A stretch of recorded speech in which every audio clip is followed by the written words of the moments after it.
আসসালামু আলাইকুম। আপনারা যারা 2026 সালে লিংকন ইউনিভার্সিটি কলেজ মালয়েশিয়াতে আপনারা বিবিএ করতে যাবেন, যারা ব্যাচেলরে যাবেন, তাদের খরচ কেমন হবে এটা নিয়ে একটা ছোট করে আপনাদের একটা আইডিয়া দিয়ে দিচ্ছে। সেটা হচ্ছে 2026 সালে ইএমজিএস ফি হচ্ছে 3500 রিঙ্গিত, 32 টাকা রেট ধরে 1,12,000 টাকা।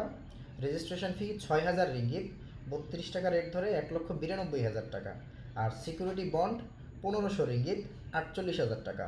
এটা গেল আপনার বেসিক খরচ। এবং বিবিএ হচ্ছে 3 বছরের একটা প্রোগ্রাম। সো প্রথম বছরের টিউশন ফি হচ্ছে 13,666। তো এটাও আপনার দিতে হবে। 13,666তে আপনার আসতেছে 4,39,312 টাকা। সো ওভারঅল আপনি যদি বিবিএতে যেতে চান লিঙ্কন ইউনিভার্সিটিতে, প্রথম বছরের সব খরচ নিয়ে আপনার কিন্তু খরচ হবে মোটামুটি 7.5 লাখ টাকা। ঠিক আছে? এবং হচ্ছে সেকেন্ড ইয়ার থেকে শুধুমাত্র আপনার ইয়ারলি টিউশন ফি সেটা হচ্ছে 13,666, বাংলাদেশি টাকায় হচ্ছে 4,39,000 টাকা। Second year, third year. ঠিক আছে? সো এই ছিল হচ্ছে লিঙ্কন ইউনিভার্সিটি 2026-এর বিবিএ আপডেট।